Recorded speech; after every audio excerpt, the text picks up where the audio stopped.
Welcome to all our viewers from around the world. My name is Sam Fazeli. I am the head of research for Bloomberg Intelligence in the EMEA region, and also the one of the pharmaceutical analysts in the BI, Bloomberg Intelligence team, currently responsible for covering the large pharmaceutical industry, which of course involves a lot of oncology and cancer drugs.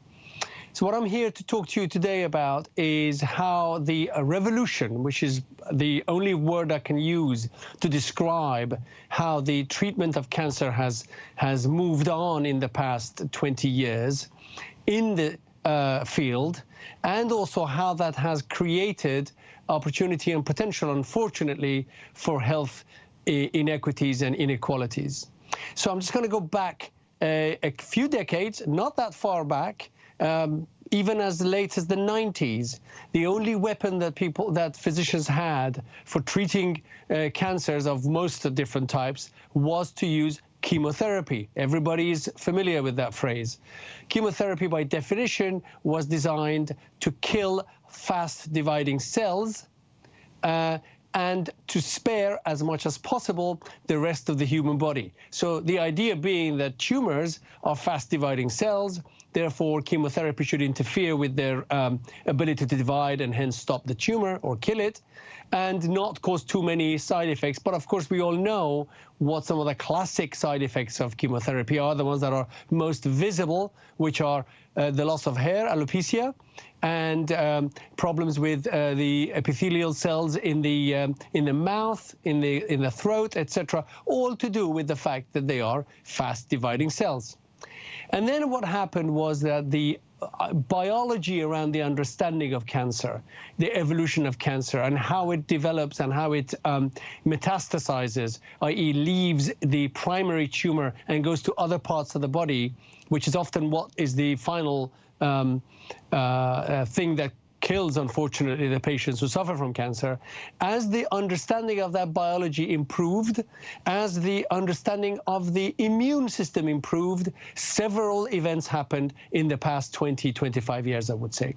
It all started by understanding the mechanisms by which cancer cells find the genetic mutations and what those genetic mutations actually impact, such as the so-called kinases that are driver mutations that cause a cell that's perfectly normal one day to become cancerous, i.e. divide without control.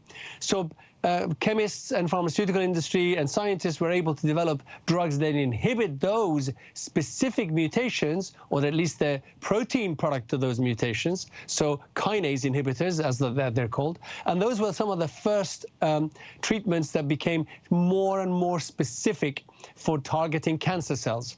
And then, of course, we had the advent of antibodies, which is something that started in the 80s and then became much more controlled and better developed, and ways of making it so that your body, when you get the antibodies, doesn't see them as foreign proteins and react to them. And those antibodies were directed against things, molecules, proteins, so-called antigens, that are specific to tumors.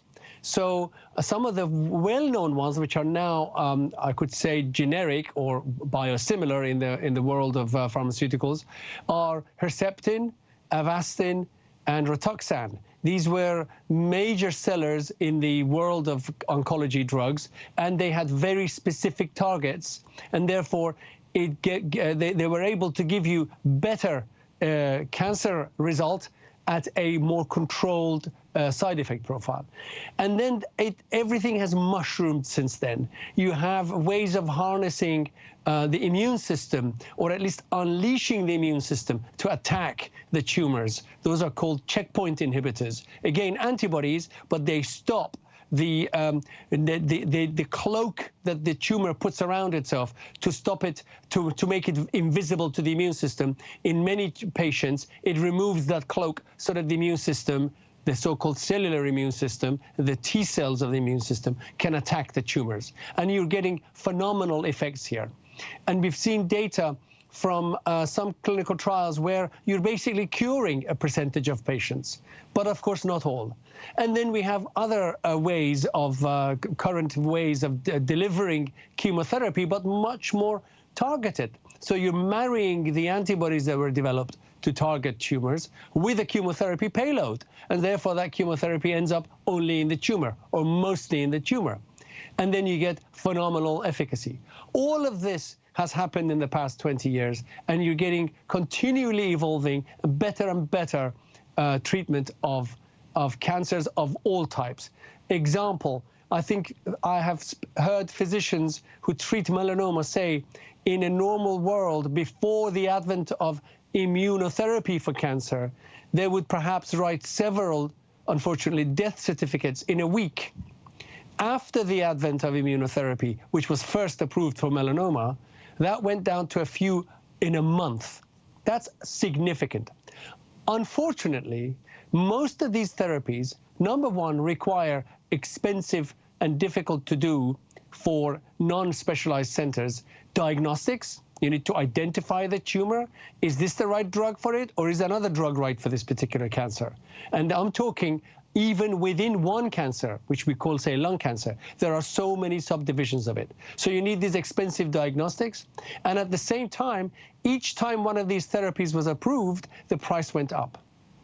So what in reality has happened is that we're dealing with a world that's able to treat cancer really well in rich countries, but not so well in the poorer countries. And the poorer you are, the harder it gets. And I'm pretty sure that immunotherapy is actually probably not available even in some countries which are at the low end of the income range.